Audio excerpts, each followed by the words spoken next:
Setahun setelah ibuku keracunan, Bi bangun. Ayahku memeluknya dan menangis kegirangan, tersedak dan berkata, "Hutan Birch, bagaimana aku bisa hidup sendiri tanpamu?" Semua orang mengatakan bahwa keledai itu sangat penyayang. Sang putri tidak sadarkan diri. Dia menemaninya siang dan malam, belum lagi. Pada satu titik dia ingin menjadi martir. Bahkan aku, putrinya, merasakannya. Jarang menemukan pria seperti ayahku. Tapi ibuku dengan dingin mendorong ayahku menjauh. "Tepuk tangan Anda akan menjadi martir. Bagaimana dengan perekrutan?" Tahun kedua setelah ibuku diracuni dan tidak sadarkan diri, saya akhirnya menemukan Zuge Divine Doctor untuk mendetoksifikasi dia. Jarum terlewatkan di pagi dan sore hari. Mandi obat selama 3 bulan. Racun sang putri akan sembuh total. Dokter Zuge baru saja selesai berbicara. Ayahku meraih tangan ibuku, tersedak dan berkata, "Sangat baik, Hutan Birch, Anda akhirnya diselamatkan." Melihat tangan ayah yang sedikit gemetar, rongga matanya juga merah. "Cepat dan tanyakan kepada dokter kapan ibu akan bangun." Ibuku telah berbaring diam selama setahun. Bahkan dokter kekaisaran tidak berdaya ketika melihatnya. Sekarang ada harapan. Dokter Zuge menggelengkan kepalanya. "Ini tidak mudah untuk dikatakan. Anda harus mendetoksifikasi terlebih dahulu." Jawaban dokter agak masuk akal. Saya merasakan sakit di hati saya. "Dokter ilahi, tolong pikirkan sesuatu untuk menyelamatkan ibuku." Orang tua itu melakukan yang terbaik. Dokter mengangkat tangannya dan membelai janggutnya. Dengan lambaian tangannya, dia keluar. Ayahku melepaskan ibuku dan keluar. Saya tidak terlalu memikirkannya. Bergegas ke sisi tempat tidur dan meraih tangan ibu. Ibu yang menangis. "Anda akan bangun." Putrinya tahu, "Anda pasti bisa bangun." Tiba-tiba, saya merasakan gatal di telapak tangan saya. Dengan senang hati mendongak. Saya melihat ibu saya membuka matanya. Bibirnya bergerak. Saya menyadari apa yang dia maksud. Dia mengangguk dalam diam. Kemudian wanita dan anak itu lewat. Mungkin karena saya sudah lama tidak membuka mulut. Suara ibu itu serak dan jelek. Aku tidak bisa menahan tangis lagi. Setelah mendengar apa yang dijelaskan ibuku, saya bahkan lebih curiga. Tapi sang ibu tidak pernah menjadi pembicara. Orang yang mencurigakan pasti ada petunjuk. Katakan padanya untuk melahirkan seorang bibi dan kemudian mengatakan hal semacam ini, tentu saja Ning. Percayalah, tidak kredibel. Aku mengangguk berulang kali. Berbisik, "Putriku setengah benar. Ibuku hanya merawat tubuhnya. Tidak peduli apa yang terjadi. Kamu masih punya anak perempuan." Ibuku memejamkan mata dengan lelah. Air mata jatuh, menghilang ke jamur putih di antara cambang. "Bibi berkata bahwa ada 80% kepastian bahwa ibumu akan bangun." Ayah masuk dari luar. Dengan bersemangat beritahu saya kabar baik. Lalu duduk di tepi tempat tidur ibuku. Mengenang dengan ibuku. Sejak ibuku diracuni dan koma setahun yang lalu, ayahku mengawasi ibuku siang dan malam. Tidak berlebihan untuk mengatakan bahwa itu adalah perawatan yang tidak berpakaian. Saya datang menemui ibu saya setiap saat. Dia berbicara tentang sesuatu tentang masa lalunya dengan ibunya. Mencoba merangsang otak ibu. "Bangunkan dia." Anak laki-laki itu meneteskan air mata dan tidak menjentikan. Tapi tahun ini, saya telah menyaksikan ayah saya menangis berkali-kali. Setiap kali saya berbicara tentang masa lalu yang indah itu dengan ibu saya, dia akan menangis tanpa suara. Bahkan saya, pengamat, tergerak. Tapi kali ini, aku menatap ayahku dengan tatapan rumit di matanya. Saya juga membawa pengawasan. Jika apa yang dikatakan ibuku benar, kemudian ayah telah berakting. Semua yang dia lakukan munafik. Terpikir olehku bahwa kasih sayang seperti itu semuanya palsu. Mau tak mau aku merasakan hawa dingin di punggungku. Seberapa dalam kota itu untuk dapat melakukan apa yang dia lakukan. Dimulai dengan pertemuan dengan Yang. Setiap langkah, sabar selama lebih dari 10 tahun. Sudah tahun ini saja, perawatan siang dan malam itu di luar jangkauan orang biasa. Dan ayah saya melakukannya. Ayahku masih mengoceh. Kali ini saya tidak tega mendengar kisah cinta mereka. Sebaliknya, dia diam-diam mundur. Segera setelah berjalan keluar dari halaman ibuku, saya berhenti, melambaikan tangannya, berkata dengan dingin, "Yanyi." Menatap ayahku. Yanyi muncul, segera menghilang. Saya kembali ke rumah dan mengganti pakaian saya. Buru-buru memasuki istana. Kaisar melihat bahwa ekspresi saya serius. Dengan cemas bertanya kepada Ning Er, apakah dia adalah kakak perempuan tertua? Apa yang salah? Saya melihat sekeliling. Dewan Kaisar segera melambaikan tangannya. "Pensiun dari keramaian. Ceritakan padaku tentang itu." Dan aku segera berlutut. Suge berkata bahwa dia bisa menghilangkan racun ibunya. Biarkan dia bangun dengan kepastian 80%. Kaisar segera menghela nafas lega. "Itu hal yang bagus. Setidaknya ada harapan. Anda memang seperti itu. Saya pikir kakak perempuan tertua itu jahat." Kaisar memelototiku. "Kamu gadis, itu masih sangat tidak selaras." "Hehe," aku menyeringai. Berjalan mendekat dan memeluk lengan Kaisar. "Jarang ada kabar baik. Apakah saya hanya akan menjadi sedikit nakal?" "Kamu?" Kaisar mengulurkan jari telunjuknya. Dia menampar dahiku dengan keras, menggelengkan kepalanya tanpa daya. Aku menyipitkan mata dan tersenyum, tapi ada kilatan dingin di matanya. Saya lebih suka melihat ruangan yang penuh dengan daging dan darah. Apakah ada cinta sama sekali? Kaisar adalah adik laki-laki ibuku. Dia bukan orang yang merupakan kakek kaisar saat itu. Itu adalah Raja Ning, putra selir pada waktu itu. Bahkan jika tidak ada Raja Ning, ada juga 7 pangeran yang sudah pintar sejak kecil. Bahkan 11 pangeran termuda. Semuanya termasuk dalam daftar calon kakek kaisar. Jika bukan karena upaya ibuku untuk membalikkan keadaan, lokasi ini bukan gilirannya yang biasa-biasa saja saat itu. Tetapi bahkan jika itu adalah saudara laki-laki dan perempuan, bahkan jika dia mencintainya dari lubuk hatinya, bantu dia naik tahta, pasti curiga padanya. Begitu dia naik tahta, dia menikahi ibuku. Objeknya adalah Su Lingchen yang baru saja menanam bunga. Ini ayahku. Ibu saya tahu bahwa keputusan ini harus diterima. Jika tidak, itu akan menjadi perselisihan antara saudara perempuan dan laki-laki. Mungkin pantatnya tidak panas di singgasana ini, dan mereka akan dibawa pergi. Jadi ibuku sekali lagi berkompromi menerima keputusan. Setelah ayah dan ibuku diperintahkan untuk menikah, ayah saya sangat memperhatikan ibu saya, juga dengan sangat hati-hati. Spesifikasi, pakaian budidaya ritual, kecambah rambut, alis, jepit rambut, bunga. Tak satu pun dari mereka ada di tangan orang lain. Langsung, Yang Shengchen memasak mie umur panjang dengan tangannya sendiri. Hadiahnya juga buatan tangan. Itu harus sejalan dengan keinginan ibuku. Festival keterampilan untuk menemani ibu melihat lentera, meletakkan lentera sungai dan membuat permintaan. Festival pertengahan musim gugur. Dia juga membuat kue bulan dengan tangannya sendiri. Minumlah dengan bulan bersama ibumu. Ibuku suka menari pisau dan senjata sejak dia masih kecil. Apa yang saya pelajari adalah seni perang. Membanggakan dirinya karena menjadi kuat. Keluarga putri-putri ini belum pernah melakukan apapun sebelumnya. Ayahku mengajak ibuku melakukannya satu persatu. Dia mengatakan bahwa tidak peduli seperti apa ibunya di luar, di depannya, Anda bisa menjadi wanita kecil. Di tengah bergaul siang dan malam, ibuku berangsur-angsur jatuh cinta pada ayahku. Dia untuk ayahku, mulai memudar kepelukan, kenakan riasan merah, dilumuri minyak dan bubuk, jepit rambut sanggul, benar-benar diubah menjadi wanita rumah batin oleh ayahnya. Dan ayah saya tidak terbawa suasana karena itu. Dia selalu sama dengan ibuku. Ibuku berjuang di tahun-tahun awalnya. Itu sudah menyakitkan, tidak mudah hamil. Saya akhirnya hamil. Saya mengalami kelahiran yang sulit lagi ketika saya akan melahirkan. Dokter mengatakan bahwa sang putri mungkin tidak bisa hamil lagi. Ayahku memelukku dan mencium Liu Sheng. Katanya kita bisa memiliki anak perempuan yang begitu cantik. Anda adalah hadiah dari surga. Beraninya kamu berpikir lebih banyak. Hidup Hualin sudah cukup untuk memilikimu dan putrimu bersamaku. Ibuku sangat bersalah untuknya. Pernah membuka wajah gadis besar Bihei di sebelahnya, mengantarkan tempat tidur ayahku. Tapi Bihei ditarik oleh ayahku. Ayahku membuat keributan besar tentang hal itu. Saya juga mengalami perang dingin dengan ibu saya selama lebih dari sebulan. Akhirnya, saya tertular kedinginan. Keduanya kembali bersama. Persahabatan mereka lebih tinggi dari gunung dan lebih dalam dari laut. Setidaknya ibuku sudah mempercayainya selama 15 tahun. Jika bukan karena ibuku beritahu aku secara langsung hari ini, ayahku punya gadis yang baik. Saya selalu menganggap mereka sebagai suami dan istri, berpisah satu sama lain. Saya akan mencari tahu tentang itu. Jika benar, aku akan mencari keadilan untuk ibuku. Dan aku di istana hari ini. Saya hanya ingin melihat apakah kaisar terlibat dalam masalah ini. Bagaimanapun, sang ibu terjebak di dalam rumah. Itu adalah hal favorit kaisar. Aku menurunkan tanganku dan melihat lipatan di atas meja batu giok. Alice, si Chu ini telah melakukan kesalahan. Kaisar mengambil lipatan itu dan melihatnya. Kilatan kemarahan melintas di wajahnya. Dengan santai melemparkannya ke kotak giok untuk menipu saya. Dan tidak ada seorang pun di daning. Dia menghela nafas pelan. Andai saja kakak perempuan tertua sudah bangun. Ada prestise sang putri yang melindungi negara. Siapa yang berani menyinggung? Saya tidak mengambilnya. Kata-kata itu tertawa sinis. Hanya ada 4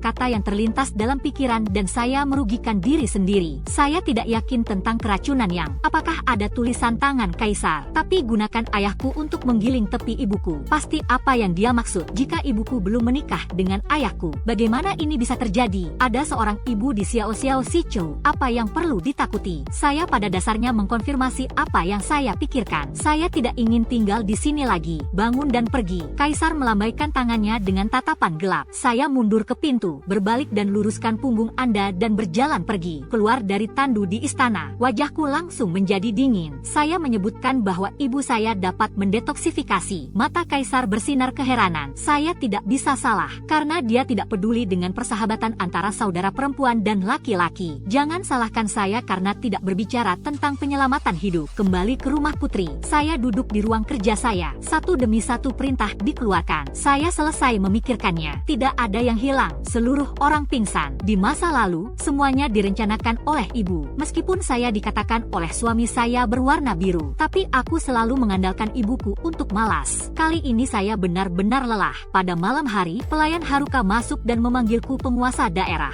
Yanyi ada di sini. Saya kebetulan mengalami mimpi buruk. Berkeringat deras, dia duduk, memalingkan kepalanya, dia melihat Haruka. Saya hanya memejamkan mata, tarik napas lega. Ternyata itu mimpi. Ada apa? Yanyi ada di sini. Oh, berpakaian. Saya tahu dia akan datang menemui saya. Pasti ada penemuan. Sebenarnya, saya sangat terjerat. Saya harap dia tidak menemukan apapun. Tapi saya khawatir jika saya tidak mengetahuinya. Itu benar. Bukankah ibuku dalam bahaya? Saya mengenakan jubah saya. Duduk di tempat tidur. Biarkan dia masuk melalui tabir. Pintu berderit terbuka. Yanyi masuk. Saya buru-buru bertanya apa yang saya temukan. Bawahan mengetahui bahwa Tuan Kuda dan rombongan jangka panjangnya dipekerjakan. Ada yang aneh dengan perilaku tersebut. Aneh sekali. Tanyaku, mengerutkan kening. Kata-kata pertemuan erotis itu sedikit cadel. Sepertinya sulit untuk mengatakannya. Apa yang sedang terjadi? Ini seperti membelah buah persik dan mematahkan lengan baju. Gurong itu ada di sana, di rumah sang putri, duduk di pangkuan kuda. Beri dia air. Saya mendengar bahwa pupil saya mengerut. Pegang tangan Anda erat-erat di punggung. Dia bertanya dengan nada tajam. Itu benar, bawahan ini memiliki penglihatan yang baik. Itu benar. Mataku langsung memerah. Ternyata lengan baju yang patah. Kalau saja ibuku tahu,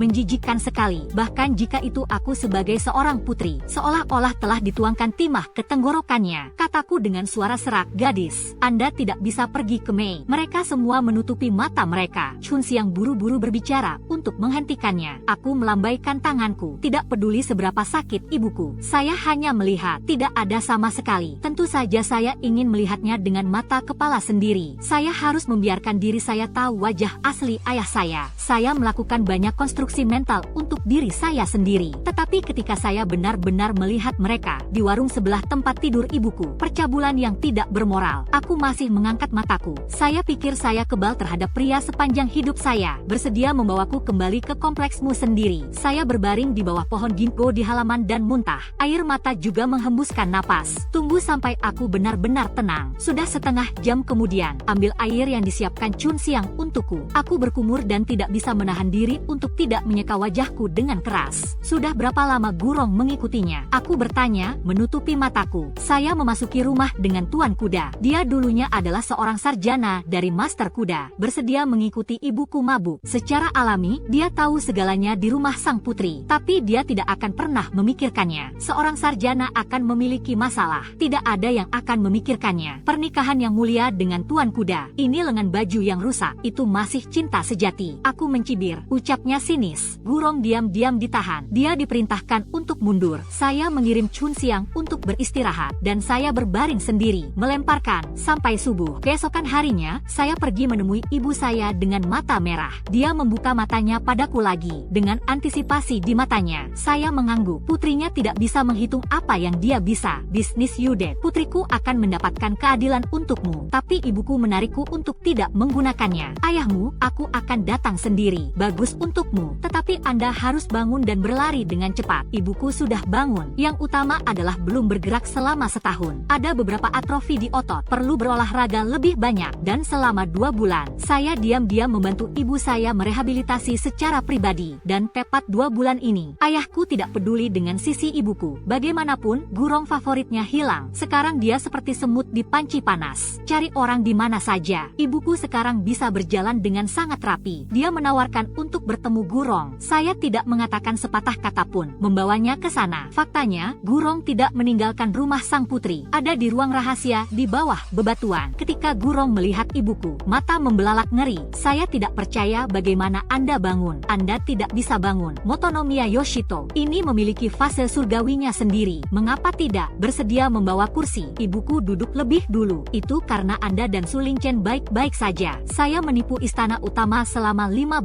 tahun. Nada suara ibuku ternyata sangat tenang. Tapi siapapun bisa mendengar arti sensen. Ibuku bangun. Tiba-tiba mencabut pedang dari pakaian berwarna-warni itu. Bicaralah padanya dan katakan apa yang Anda inginkan. Apalagi, secara alami kami, putri tertua kuat dan kaya. Gurong mencekik lehernya dan berkata, Anda bodoh ketika istana ini. Ibuku menebas pedangnya di lengannya. Lengannya langsung berdarah. Istana utama adalah arteri, tidak hanya aliran darah tanpa henti, sampai kamu mati. Setelah mengatakan itu, ibuku menyingkirkan pedangnya. Lanjutkan duduk, jangan abaikan dia lagi. Gurong menyaksikan darahnya mengalir semakin banyak. Kepalaku mulai pusing, wajahnya menjadi pucat, panik di mata. Jangan biarkan sang putri mengampuni nyawanya. Aku ingin ibuku mengampuni kamu. Katakan yang sebenarnya. Jika tidak, Anda dibiarkan berjuang sendiri di sini. Saya mengancamnya. Dia melihat luka di lengannya. Wajahnya penuh kebingungan. Aku mencondongkan tubuh ke dekatnya. Saya mengatakan bahwa saya mendengar bahwa ayah saya dulu punya istri dan anak. Dia bukan hanya Duan Xiu. Dia bisa mengatakan dia hanya mencintaiku. Dia juga mengatakan bahwa tidak mungkin menyukai seorang wanita. Perkara, dari mana saya berasal? Aku bertanya, menatapnya. Gurong langsung terjebak, menatapku dengan tatapan kosong. Mungkinkah saya bukan miliknya sendiri? Gurong mengangguk dengan sedih. Kemudian mulutnya mengeras lagi. Tidak, dia mengatakan bahwa itu hanya rutinitas dengan sang putri. Dia sama sekali bukan putri langka.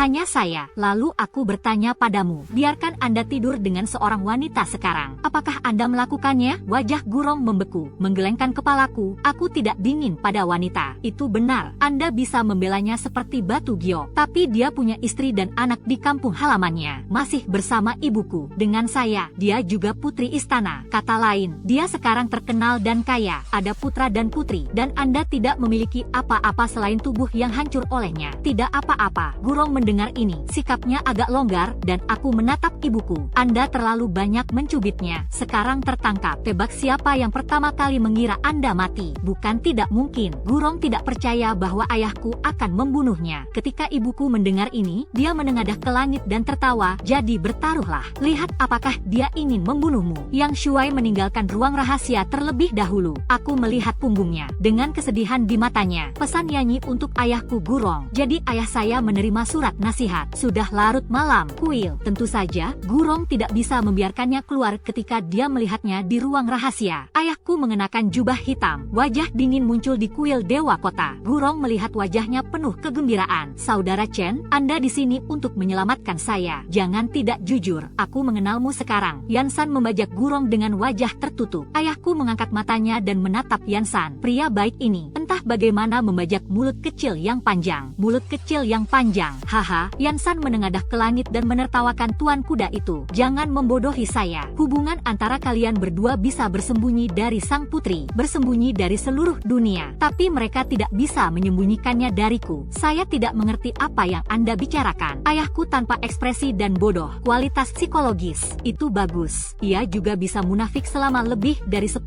tahun. Secara alami, 1 atau 2 kalimat tidak bisa menggoyahkannya. Anda harus serius. Karena tuan kuda bersulang dan tidak makan. Makan dan minum. Kembali. Yansan mengeluarkan belatinya. Sebuah pisau ditusuk di tulang belikat Gurong. Segera, darah menodai Sakurok itu menjadi merah. Murid ayahku menyusut, mengepalkan tinjunya. Gurong mendengus, menggigit bibirnya. Kata saudara Chen dengan sabar, tolong aku, dia tidak ingin menyelamatkanmu. Aku berharap aku membunuhmu, untuk membantunya memecahkan bahaya tersembunyi. Yansan menikam perutnya lagi. Gurong mengangkat matanya dan menatap ayahku, yang acuh tak acuh. Cahaya di matanya memudar. Pada saat ini, ayah saya berkata, saudara Rong, silakan dan aku akan membalas dendam. Saudara Chen, Anda menginginkannya. Saya melihat bahwa Gurong tidak menyelesaikan kata-katanya. Dia menatap ayahku dengan mata lebar dan tidak percaya. Yansan memiliki anak panah di tangannya. Masih ada 1 inci tersisa untuk menembus kepala Gurong. Ternyata ayah saya sangat ingin membunuh orang. Hanya melemparkan anak panah lurus ke dahi Gurong. Tampaknya tuan kuda tidak kooperatif. Maka kita tidak punya banyak hal untuk dibicarakan. Yansan menjemput Gurong, terbang keluar. Gurong dibawa kembali ke ruang rahasia. Dr. Zhuge segera merawatnya. Dan saya tidak akan memberinya waktu untuk memulihkan diri. Biarkan Yansan menginterogasinya semalaman. Kali ini, Gurong menjelaskan dengan sangat jujur. Awalnya, ayah saya dan dia bertemu dalam perjalanan ke Beijing untuk mengikuti ujian. Keduanya adalah sahabat sepanjang jalan, saling mendukung untuk memasuki Beijing. Awalnya, keduanya hanya hanya bersaudara. Tapi begitu Gurong demam ketika ayahku merawatnya, keduanya tanpa sadar memiliki hubungan. Gurong tidak pernah berpikir bahwa dia akan bersama seorang pria. Awalnya saya tidak bisa menerimanya, tidak tahan dengan ayahku yang terlalu pandai memanipulasi hati orang. Saya ingin menangkapnya, menikmatinya, dan merusaknya dengan hati-hati. Gurong adalah lawan ayahku, segera terjun ke dalamnya. Demi ayahku, dia bahkan menyerah pada ujian kekaisaran. Faktanya, pengetahuan Gurong pada waktu itu lebih tinggi daripada ayahku. Kali ini, saya bergegas ke 3 besar, dan pada dasarnya saya 9 dari 10.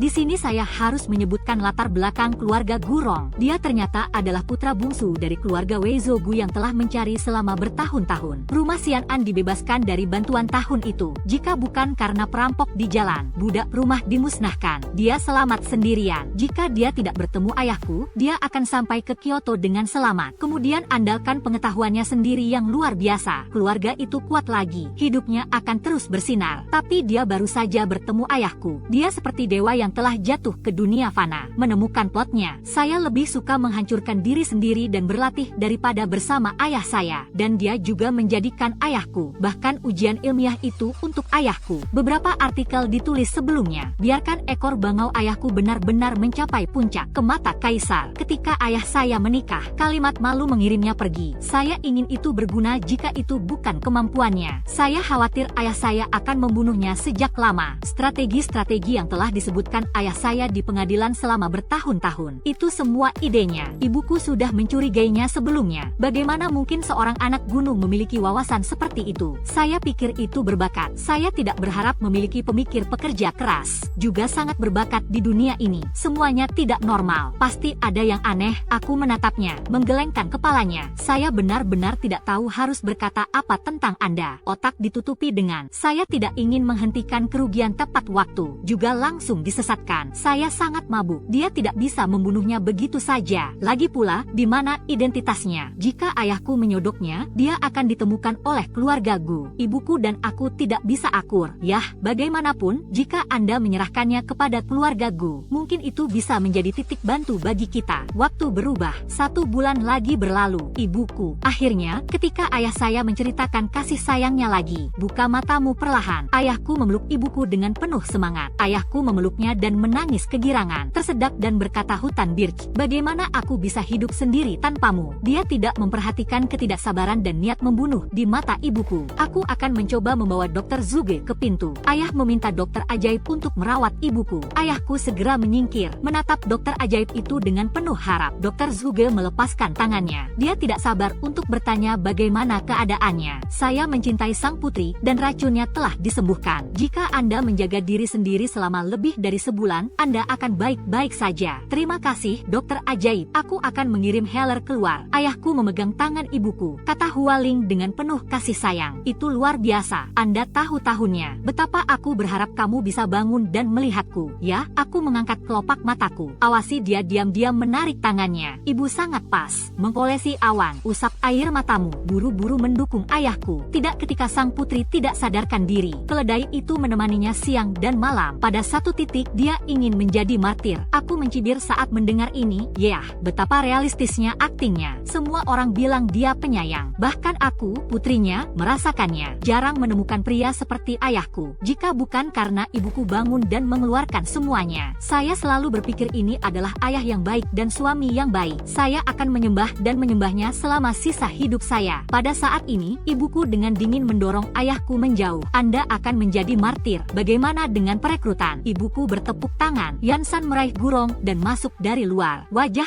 ayahku berubah. Lalu dia berpura-pura menjadi Hualin. Apa maksudmu? Kenapa kamu menggaruk mulutku yang panjang? Dia berpura-pura tenang, tapi tinju terkepal. Tetapi mengungkapkan emosinya yang sebenarnya. Anda tidak tahu. Ibuku menunjuk ke sofa di samping tempat tidur. Anda memanfaatkan tidur saya. Di sofa itu ketika awan berputar dan hujan turun. Anda belum memikirkannya. Sebenarnya, saya sadar. Apa Yun Mama kaget? MIA dan Gurong. Saya mendengar semuanya dengan telinga saya sendiri. Saya juga melihatnya dengan mata kepala sendiri. Wajah ibuku penuh kesedihan. Anda cuti pada dini hari. Seseorang datang untuk mengirimnya ke kuil Dali. Ayahku dijebak oleh seseorang. Ling, biarpun aku ada hubungannya dengan Gurong, Anda dapat melakukannya tanpa saya. Mengapa Anda mengirim saya ke kuil Dali? Anda dicurigai melakukan penipuan dalam ujian kekaisaran. Kemudian, Anda mengatakan mengapa. Gurong secara alami masuk bersama. Ibuku menulis surat tulisan tangan kepada Gujia dan mengirimkannya. Kaisar diberitahu lagi. Apakah Kaisar kredibel? Dia tidak ingin saya berkuasa. Tapi kamu belum ingin aku mati. Anda dapat yakin. Melewati tahun, dia harus memiliki pemahaman yang mendalam. Kalau saja dia sebodoh itu, maka Hongwu tidak keberatan mengubah orang untuk duduk di posisi itu. Ibuku mengatakan ini untuk menghindari orang. Adalah memberitahu Kaisar untuk menetap. Dia bisa menahannya. Secara alami, Anda juga bisa memuji orang lain. Keluarga Gu menerima pesan itu. Xiaoyu bertemu Gurong, memarahinya karena bingung. Gurong menyesalinya. Saya ingin mati, tapi dia dihentikan oleh Ibu Gu. Dengan air mata berlinang, Anda telah gagal memenuhi harapan seluruh klan. Apakah kamu masih ingin mengirim orang berambut hitam untuk orang berambut putih ibumu? Jika kamu akan mati, kamu harus menungguku menutup mataku. Jika tidak, Anda mati di kaki depan. Ibumu dan aku akan mengejarmu dan memberimu pelajaran. Gurong telah berbakti sejak dia masih kecil. Menangis sebentar, aku tidak bisa menahan tangis. Dan bahkan jika itu ditunjukkan oleh mantan suaminya, juga akan hidup. Persidangan kasus 5 keharusan dimulai. Ayah saya mengaku tidak bersalah. Gurong bersikeras bahwa artikel itu ditulis olehnya. Sudah lama sekali. Naskah Gurong juga dibakar oleh ayahku. Apa yang palsu itu palsu. Dali Seeking fokus pada pengetahuan dalam kertas ujian mereka. Beberapa pertanyaan diajukan. Murong Street menjawab dengan lancar. Dan ayah saya segera terungkap. Fakta-fakta kasus segera diselesaikan. Dia meraih hutan birch. Ibuku, apakah Anda benar-benar mengabaikan cinta 10 tahun terakhir? Ibuku mengusirnya. Itulah yang terjadi pada Anda. Perhitungan datang dan pergi. Dialah yang masuk. Ibuku masih putri tertua. Dia cukup kuat di dalam. Satu orang tidak cukup untuk menjatuhkannya. Gurong juga mendapat dukungan keluarga. Akhirnya lebih baik darinya. Hanya dia yang masih bukan apa-apa. Bahkan jatuh ke lumpur. Dia menatapku. Yinger, aku ayahmu. Bahkan jika saya berbohong kepada mereka. Tapi aku sangat mencintaimu. Anda tidak bisa menahan tawa. Aku mengaitkan bibirku dan tersenyum pada ayahku. Aku putrimu. Dia saling memandang. Saya melihat bahwa dia mengerti. Berbalik dan pergi. Kegesan mungkin adalah sifat keluarga Su. Saya tidak berpikir ada yang salah. Tapi bodoh dan sombong. Ini salahnya bahwa dia tidak memiliki intinya. Ayahku selingkuh. Dia segera dicopot dari jabatannya. Pengasingan ke Lingnan. Dia seharusnya dihukum mati. Ibuku yang menengahi dan mengirimnya ke pengasingan. Bukan untuk menyelamatkannya, tentu saja. Sebaliknya, itu membuatnya benar-benar jatuh ke titik tidak bisa kembali. Ibu berkata bahwa dia tidak menyukai pria. Tuan yang buruk itu harus lebih sejalan dengan hatinya. Meskipun Gurong dijiplak, tapi dia membantu orang lain dalam kecurangan. Alam juga bersalah. Tapi, Ibu Gu menyumbangkan 6 juta tael perak sebagai hadiah militer untuk Angkatan Darat Barat Laut. Sebagai imbalan atas ketidakbersalahannya. Pembebasan ibuku yang gagal. Biarkan dia pergi. Dia berkata bahwa Gurong pada akhirnya sama dengan bengong. Hanya orang miskin yang telah ditipu dan dimanfaatkan. Hidupnya hancur. Bahkan jika Anda kembali ke rumah Gu, juga akan ditusuk tulang punggungnya selama sisa hidupnya. Lagi pula, hanya ada sedikit orang di dunia ini yang dapat mengambil lengan baju yang patah. Aku menarik napas dalam-dalam. Ya, kita tidak perlu mengotori tangan kita sama sekali. Penyebab mereka menanam sendiri. Buah pahit sudah cukup untuk mereka nikmati seumur hidup. Dan ibuku dan aku kembali ke rumah putri. Saya menerima dekret dari Kaisar. Ibu saya dan saya saling memandang. Ada kilatan embun beku di matanya. Sepertinya dia tidak bisa duduk diam. Ibuku tersenyum dan bertanya tentang hidupku. Mungkin judul Anda bisa selangkah lebih maju. Kemudian putrinya memberi selamat kepada ibunya. Hidup Kaisar kita. Aku terguncang padanya. Berbalik dan pergi ke luar kota. Yang King mengenakan setelan yang kuat. Serangan menunggang kuda. Dia bergoyang perlahan ke pintu siang. Sebuah belati tiba-tiba muncul di tangannya. Berkeliaran dan lihat ke atas. Anda dapat melihat pemanah padat di dinding. Beri perintah saja. Ibuku terbunuh seketika. Tapi ibuku meninggal dengan selamat. Juga naik tangga dari tangga. Pemanah mengelilinginya. Ibuku halus. Tidak takut berjalan di depan Kaisar. Belati itu menampar wajahnya. Adikku tersayang. Mengapa Anda tidak bisa belajar dengan baik? Saya melihat Kaisar dengan pedang di lehernya. Pria dengan pedang adalah wakil komandan tentara hutan kekaisaran. Dia laki-laki ibuku. Itu juga bagian yang tidak saya hitung. Memasuki istana hari itu, saya akan menjelaskannya sendiri. Dia menatap setiap gerakan yang mulia. Jika ada kelainan, ambil sekarang. Kamu tidak berani membunuhku. Apakah Anda ingin menjadi raja? Kaisar menggoyangkan bibirnya dan berkata bahwa istana ini tidak akan membunuhmu. Tapi seorang pria lumpuh. Bisakah kamu tetap menjadi raja? Ibuku melirik 10